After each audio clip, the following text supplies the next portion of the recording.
குருகுல வாசம் சிறப்புடன் முடிந்ததும் மணிகண்டன் அரண்மனையிலிருந்து வந்திருந்த குருதட்சணை மற்றும் பரிசு பொருட்களை குருவிற்கு காணிக்கையாக செலுத்தி வணங்கினார்.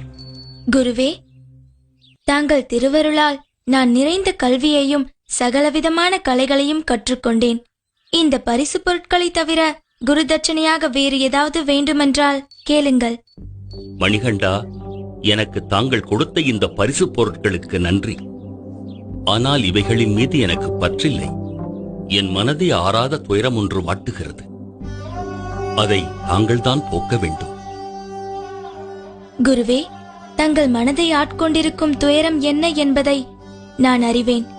அந்த துயர் துடைக்கும் சரியான தருணமும் இதுவே. பிறவியிலேயே வாய்ப்பேச முடியாத தங்களுடைய மகனை என் முன்னே அழைத்து வாருங்கள்.